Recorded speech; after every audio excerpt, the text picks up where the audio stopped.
नमस्ते बच्चों, राज हिंदी क्लासेस में आप सभी का स्वागत है। पिछले वीडियो में हमने एक प्रेमचंद जी की कहानी नादान दोस्त पढ़ा था, जिसमें हमने दो भाई बहनों के द्वारा किस प्रकार से नादानी की गई वो देखा था। आज हम उसी पाठ के प्रश्नोत्तर करने जा रहे हैं। पाठ्य पुस्तक के प्रश्नोत्तर हैं जो NCERT ने दिए हैं। इसमें पहला प्रश्न देखो, अंडों के बारे में केशव और श्यामा के मन में किस तरह के सवाल उठते थे और वे आपस में सवाल जवाब करके दिल को तसल्ली क्यों दे दिया करते थे। तो देखिए, बाल मन की जिज्ञासाएं होती हैं और वो कई तरह के सपने देखता है। उन्होंने पहले कभी अंडे देखे नहीं थे, उनके घर वालों ने भी उनको अंडों के बारे में कोई जानकारी नहीं दी थी। उनको पता नहीं था कि अंडों का आकार कितना बड़ा होता है, अंडे किस रंग के होते हैं, उनमें बच्चे कैसे पैदा होते हैं, वे क्या खाते हैं और उनका घोंसला कैसा होता है। बच्चों के मन में इस तरह के सवाल स्वाभाविक ही होते हैं, इसीलिए वो ये सवाल जवाब आपस में करके और तसल्ली दे देते हैं कि ये कैसा होगा, अंडा कैसा होगा, कितना बड़ा होगा, किस रंग का होगा, इस प्रकार से। दूसरा प्रश्न, केशव ने श्यामा से चिथड़े, टोकरी और दाना पानी मंगाकर कार्निस पर क्यों रखे थे। तो कार्निस पर चिड़िया के अंडे थे और केशव और श्यामा ने सोचा कि अंडों से बच्चे निकल आए होंगे। उन्हें धूप से बचाने के लिए छत बनाना था, इसलिए टोकरी मंगाई गई और चिथड़ों से उनके लिए गद्दी बनाई गई। दाना पानी मंगाकर उनकी भूख मिटाने का प्रयास किया गया। प्याली में खाने के लिए दाना और पानी रख दिया गया ताकि उन्हें धूप भी ना लगे और उनको खाने के भी कोई परेशानी ना हो, इस प्रकार से। और जो टोकरी में चिथड़ों को की गद्दी बनाई गई ताकि वो जो तिनके थे वो चुभे नहीं। तो इस प्रकार से उन्होंने चिड़िया के बच्चे और चिड़िया के अंडों के लिए इस प्रकार की व्यवस्था की थी। केशव और श्यामा ने चिड़िया के अंडों की रक्षा की या नादानी की। केशव और श्यामा ने अपनी ओर से तो उन अंडों की रक्षा ही करनी चाहिए थी, पर यह उनकी नादानी सिद्ध हो गई। चिड़िया अपने अंडों की रक्षा स्वयं कर सकती थी, बच्चे ने अंडों की रक्षा करने के प्रयास में उन्हें छूकर गंदा कर दिया। उन्हें नहीं मालूम था कि यदि वे अंडों को छू लेंगे तो चिड़िया उन्हें छोड़ ही देगी। वास्तव में वे उन अंडों की रक्षा करना चाहते थे, लेकिन नादानी में रक्षा की जगह हत्या हो गई। अब हमने पूरे पाठ में इसी बात को देखा था कि किस प्रकार से केशव और श्यामा अंडों की रक्षा करना चाहते थे। उन्हें धूप से, सर्दी से, भूख से, हर तरीके से उन्हें बचाना चाहते थे, लेकिन उन्हें पता नहीं था कि जो चिड़िया है उनके अंडे अगर हम छूते हैं तो वो गंदे हो जाते हैं। इसी कारण से उन्होंने ये नादानी कर दी। कहानी से आगे में आप देखिए, केशव और श्यामा ने अंडों के बारे में क्या क्या अनुमान लगाए। यदि उस जगह तुम होते तो क्या अनुमान लगाते और क्या करते। आप क्या करते। केशव और श्यामा ने अनुमान लगाया कि अब उन अंडों से बच्चे निकल आए होंगे, चिड़िया इतना कहाँ से लाएगी, गरीब बच्चे चू चू करके मर जाएंगे, उन्हें धूप से भी कष्ट होगा। यदि केशव और श्यामा की जगह हम होते तो हम अनुमान लगाते कि कोई जानवर या अन्य जीव जंतु तो अंडों तक नहीं पहुंच जाएगा, कार्निस तक कोई जानवर न पहुंचे, इसका मैं प्रयास करता। इसके अलावा भी यदि बच्चों आपके मन में किसी प्रकार का कोई विचार आता है कि आप ऐसी स्थिति में क्या करते, तो आप अपने मन से भी इस प्रश्न का उत्तर दे सकते हैं। सबसे महत्वपूर्ण बात ये होती है कि कई बार जो अंडे हैं उनको कोई जानवर, दूसरा जानवर आकर के उन्हें नुकसान पहुंचा सकता है। ऐसे स्थिति में हम उनकी रक्षा तो कर ही सकते हैं बिना अंडों को हाथ लगाए। हम अंडों के साथ छेड़छाड़ नहीं करते और चिड़ियों के लिए दाना हम कार्निस पर रखने की जगह जमीन पर बिखेर देते। अभी भी आप लोगों ने देखा होगा ना, हम दाना देने के लिए जाते हैं कबूतरों को, और जब चुगा हम देते हैं तो क्या करते हैं? क्या उनके घोंसले में रखने जाते हैं? नहीं ना, हम उन्हें ज़मीन पर बिखेर देते हैं, क्योंकि उनमें ईश्वर ने इतनी शक्ति दी है, उन्हें इस तरह की चोंच ईश्वर ने दी है कि वो कहीं से भी छोटे से छोटा दाना उठाकर अपने प्रयोग में ले सकता है। अगला प्रश्न देखो, माँ के सोते ही केशव और श्यामा दोपहर में बाहर क्यों निकल आए? माँ के पूछने पर भी दोनों में से किसी ने किवाड़ खोलकर दोपहर में बाहर निकलने का कारण क्यों नहीं बताया? तो इसका उत्तर क्या होना चाहिए? क्योंकि वही समय ऐसा था जब वे बाहर आकर चुपचाप चिड़िया के बच्चे देख सकते थे। क्यों? क्योंकि उस समय माँ सो जाती थी और जब उनकी आँख लग गई तभी उन्होंने ये काम किया। माँ उनको देख लेती तो अंडों को हाथ नहीं लगाने देती। माँ के पूछने पर पिटाई के डर से दोनों में से किसी ने बाहर निकलने का कारण नहीं बताया, कि अभी बताएंगे तो वो पिटाई करेगी हमारी। प्रश्न तीसरा है, प्रेमचंद जी ने इस कहानी का नाम नादान दोस्त रखा, आप इसे क्या शीर्षक देना चाहोगे? तो प्यारे बच्चों, आप अपने मन से भी शीर्षक लिख सकते हो। इसमें रक्षा में हत्या, या बच्चों की नादानी, या प्यारी चिड़िया, आप किसी भी प्रकार का शीर्षक जो कि इस कहानी से संबंधित हो आप दे सकते हो। अनुमान और कल्पना में देखिए, इस पाठ में गर्मी के दिनों की चर्चा है। अगर सर्दी या बरसात के दिन होते तो क्या क्या होता? अनुमान लगाओ और अपने साथियों को सुनाओ। तो आपको अनुमान लगाना है, इसका उत्तर अपने मन से देना है। कुछ इस प्रकार का उत्तर हम दे सकते हैं। देखो, अगर सर्दी के दिन होते तो केशव और श्यामा अंडों को ठंड से बचाने की व्यवस्था करते। उनकी माँ उन्हें इतनी सर्दी में बाहर निकलने के लिए डांटती। अगर बरसात का मौसम होता तो वे अंडों को पानी से बचाने के लिए चिंतित रहते। उस समय उन्हें पानी में बाहर निकलने के लिए माँ से डांट सुननी पड़ती। इस प्रकार से आप अनुमान से इसका जवाब दे सकते हैं। पाठ पढ़कर मालूम करो कि दोनों चिड़िया वहाँ फिर क्यों नहीं दिखाई दी, वे कहाँ गई होंगी। इस पर अपने दोस्तों के साथ, अब इसमें भी आपको अनुमान से ही उत्तर देना है। चिड़िया के सारे अंडे फूट गए थे, ये हमें पता है, इसलिए दोनों वहाँ से चली गई और फिर कभी वापस नहीं आई। दोनों यानी चिड़िया, इसलिए चिड़िया वहाँ से चली गई और फिर कभी वापस नहीं आई। वे दोनों वहाँ से किसी दूसरी सुरक्षित जगह पर गई होंगी और वहाँ घोंसला बनाया होगा और फिर समय आने पर अंडे दिए होंगे। केशव और श्यामा चिड़िया के अंडों को लेकर बहुत उत्सुक थे। क्या तुम्हें भी किसी नई चीज़ या बात को लेकर कभी उत्सुकता या कौतूहल महसूस हुआ है? ऐसे किसी अनुभव का वर्णन करो और बताओ कि ऐसे में तुम्हारे मन में क्या क्या सवाल उठे। तो आपको अपनी स्वयं की ऐसी कोई घटना जिसमें आपको बहुत उत्साह हुआ हो, ऐसी कोई चीज़ जिसके बारे में आपको बहुत कौतूहल यानी उत्साह, जानने की इच्छा, ऐसा हुआ हो तो आप अपने मन से भी इसका उत्तर दे सकते हैं। मुझे अपने घर में पैदा हुए बिल्ली के नवजात बच्चों के प्रति कौतूहल बना रहता था। एक बार मेरे घर के पिछले हिस्से में एक बिल्ली ने 3 बच्चे दिए थे। उन्हें देखकर मुझे बहुत कौतूहल हुआ। बिल्ली अपने बच्चों को मुंह में दबाकर एक स्थान से दूसरे स्थान पर ले जाती थी। उन्हें देखना मुझे बहुत अच्छा लगता था। मैं माँ से छुपा कर कटोरी में दूध रखाया करती थी और कभी कभी अपने हिस्से की रोटी उन्हें खिला देती थी। मेरे मन में अक्सर यह सवाल उठता था कि बिल्ली अपने बच्चों को मुंह में दबाती है तो क्या उन्हें दर्द नहीं होता है? ये एक उदाहरण के रूप में आपको बताया गया है, बिल्ली का उदाहरण इसमें दिया गया है। यदि आप कोई और घटना बताना चाहें तो आप इसमें बताइए, इसमें आपको बहुत अच्छे नंबर मिलेंगे।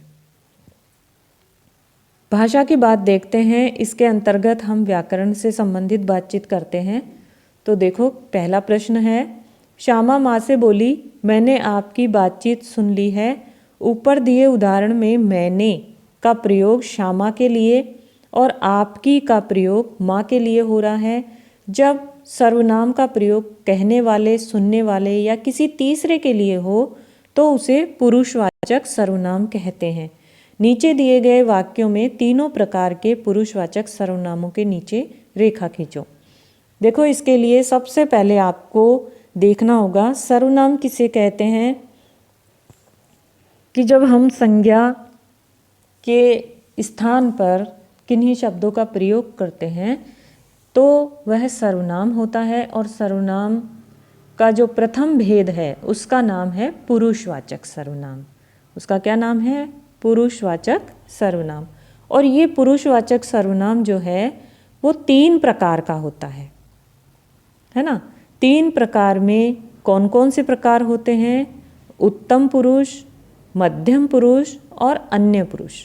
तो उत्तम पुरुष कौन होता है? जो कहने वाला व्यक्ति होता है उसे उत्तम पुरुष कहते हैं, और जो सामने होता है सुनने वाला वो मध्यम पुरुष होता है, और जो तीसरा होता है जो सामने नहीं है उसके बारे में हम बातचीत करें तो वह अन्य पुरुष होता है।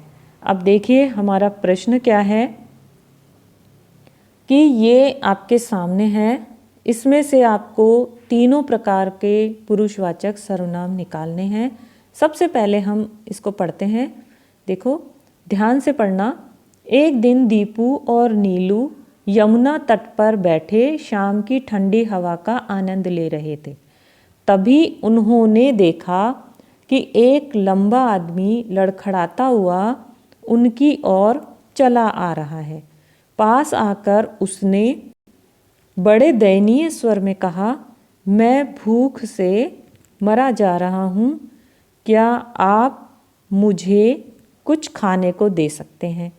इसमें जो मैंने निशान लगाए हैं आपके सामने, जो रेखा खींची है वो सर्वनाम शब्द हैं, पुरुषवाचक सर्वनाम शब्द।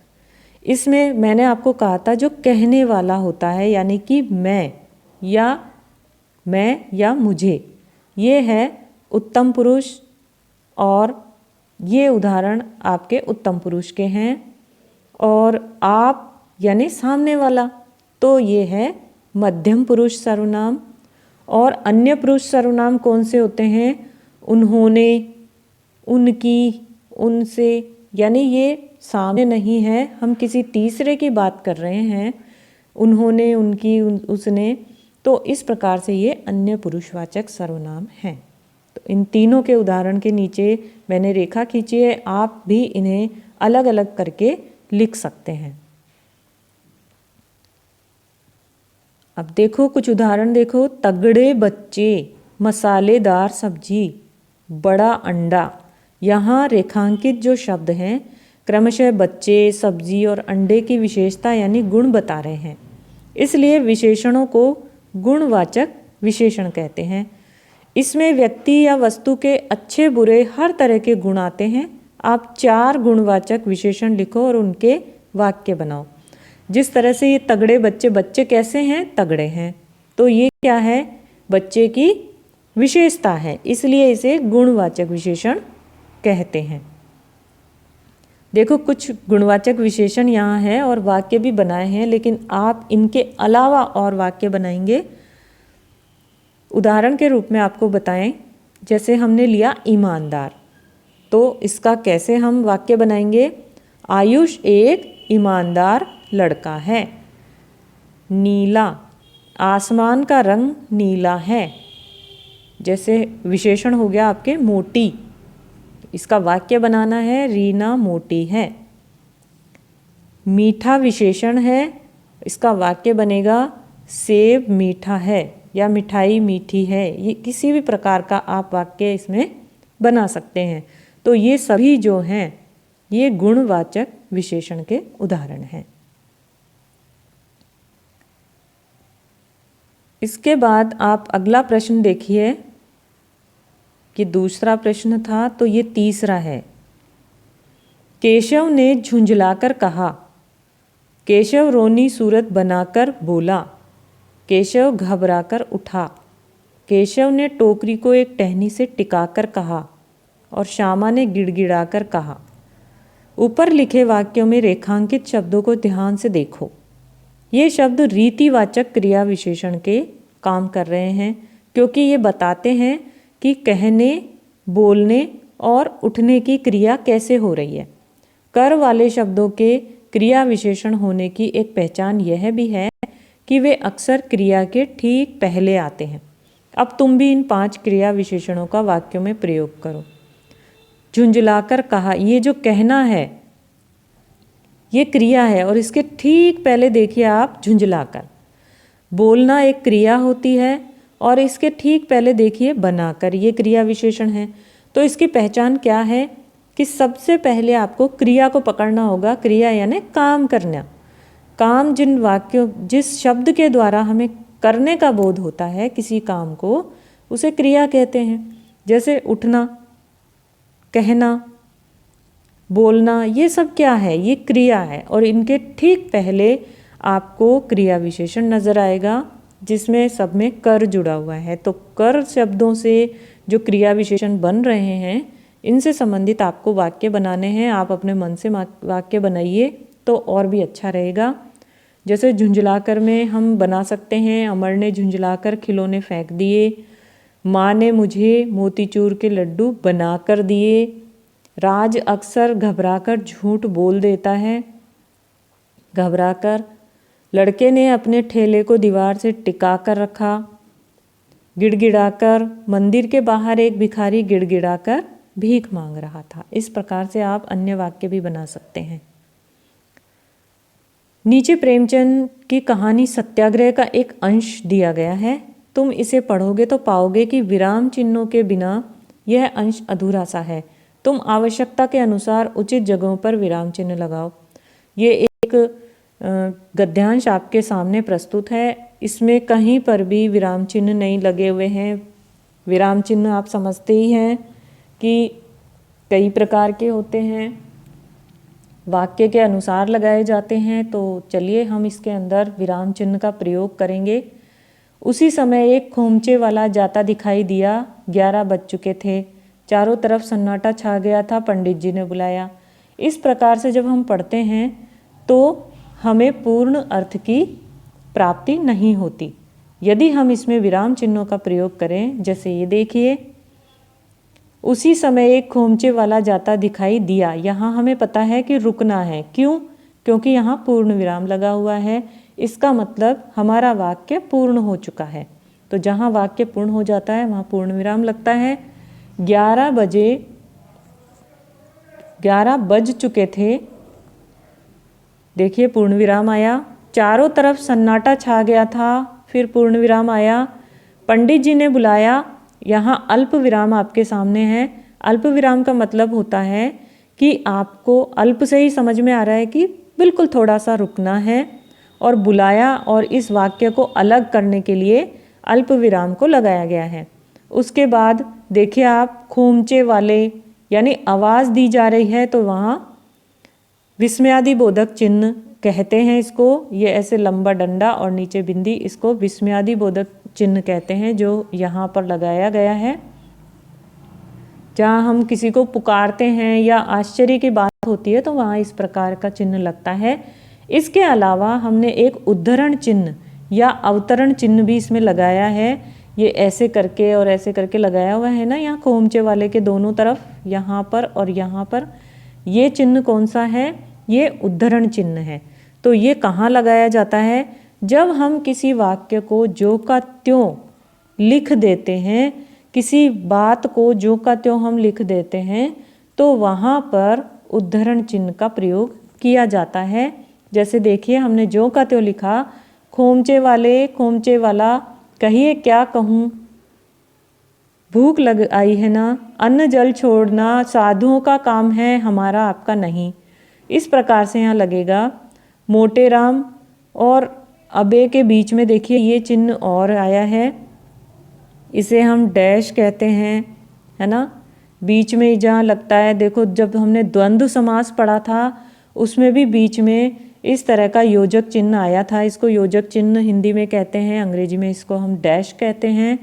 इसके अलावा एक देखो ये प्रश्नवाचक है, जहाँ हम प्रश्न पूछते हैं वहाँ प्रश्नवाचक चिन्ह का प्रयोग होता है। अबे क्या कहता है, यहाँ प्रश्न पूछा गया है, यहाँ भी देखिए प्रश्न पूछा गया है, कहिए क्या कहूँ। यहाँ क्या किसी साधु से कम है, चाहे तो महीनों पड़े रहें और भूख न लगे। ये वाक्य खत्म होते ही पूर्ण विराम आया। तुझे तो केवल इसलिए बुलाया है कि जरा अपनी कुप्पी मुझे दे, देखे तो वहाँ क्या रेंग रहा है, मुझे भय होता है। इस प्रकार आपने यहाँ पर तरह तरह के विराम चिन्ह देखे और उन विराम चिन्हों को कहाँ पर कैसे लगाना है और उनका नाम भी मैंने आपको बताया। इसे आप दोबारा एक बार ध्यान से पढ़िएगा, आपको और अच्छे से समझ में आएगा। तो आपको यदि प्रश्न उत्तर समझ में आ गए तो आप वीडियो को लाइक करें, शेयर करें और चैनल को सब्सक्राइब करें।